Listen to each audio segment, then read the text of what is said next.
क्या आप जानते हैं नवरात्रि में कलश की स्थापना क्यों की जाती है? कलश पर स्वास्तिक बनाने का क्या महत्व है? कलश पर नारियल रखने का महत्व, कलश में जल क्यों भरा जाता है, जौ क्यों बोए जाते हैं, आज हम आपको इसके बारे में बताने जा रहे हैं। हिंदू सनातन धर्म में कलश स्थापना का बहुत महत्व माना गया है। किसी भी शुभ कार्य, विवाह, गृह प्रवेश आदि में कलश पूजन किया जाता है। नवरात्रि के प्रथम दिन मां शैलपुत्री के पूजन के साथ घट स्थापना करने का प्रावधान है। मां की चौकी लगाते समय घट स्थापना अवश्य की जाती है। इसके लिए मिट्टी का कुंभ, तांबे या पीतल या फिर चांदी का लोटा लिया जाता है। उसके ऊपर स्वास्तिक का चिन्ह बनाया जाता है। विधि विधान के साथ पूजन करके कलश स्थापित करते हैं।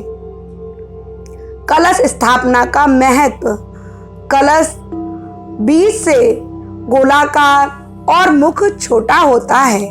पौराणिक मान्यताओं के अनुसार कलश के मुख में विष्णु, कंठ में महेश और मूल में सृष्टि के रचयिता ब्रह्मा जी का स्थान माना गया है। कलश के मध्य स्थान में मातृ शक्तियों का स्थान माना गया है।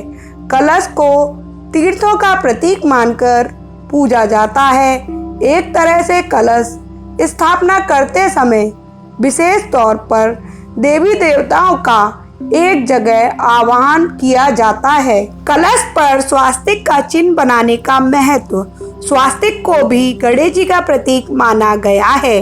हर शुभ कार्य में स्वास्तिक बनाने की परंपरा है।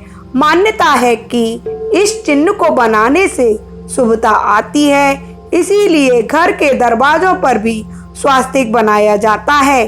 कलश पर बनाया गया स्वास्तिक चिन्ह हमारे जीवन की 4 अवस्थाओं, बाल्यावस्था, युवावस्था, प्रौढ़ावस्था और वृद्धावस्था को दर्शाता है। कलश पर नारियल रखने का महत्व, कलश के ऊपर लाल रंग के कपड़े में नारियल लपेट कर रखा जाता है। नारियल को गणेश जी का प्रतीक मानकर पूजा जाता है। जिस तरह से सभी कार्यों में गणेश जी का पूजन किया जाता है, उसी तरह से पूजा में सबसे पहले कलश पूजन होता है। नारियल पूजन से पूजा पूर्ण मानी जाती है। कलश स्थापित करते समय कलश के जल में दूर्वा, सुपारी और अक्षत आदि डाले जाते हैं। उसके ऊपर आम के पत्ते लगाए जाते हैं। इसके पीछे का कारण है कि दूर्वा में संजीवनी के गुण, सुपारी में स्थिरता के गुण, पुष्प के उमंग और उल्लास के गुण आदि हमारे जीवन के अंदर समाहित हो जाएं। कलश में जल क्यों भरा जाता है? शास्त्रों के अनुसार खाली कुंभ को अशुभ माना गया है, इसीलिए कलश में जल भरकर रखा जाता है। भरे हुए कलश को संपन्नता का प्रतीक भी माना जाता है। मान्यता है जल भरे हुए कलश को घर में रखने से संपन्नता आती है।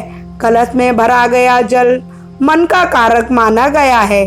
कलश के पवित्र जल की तरह हमारा मन भी स्वच्छ और निर्मल बना रहे, ताकि मन में किसी प्रकार की घृणा, क्रोध और मोह की भावना का कोई स्थान ना हो। क्यों बोए जाते हैं जौ? नवरात्रि में कलश स्थापना करते समय जौ बोने भी आवश्यक होते हैं। माना जाता है कि सृष्टि के निर्माण के बाद सबसे पहली फसल जौ थी, इसीलिए इसे पूर्ण फसल माना जाता है।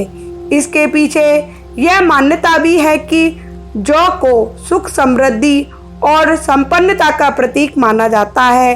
मान्यता है कि अगर जौ तेजी से और घनत्व के साथ बढ़ते हैं तो सुख संपन्नता आती है।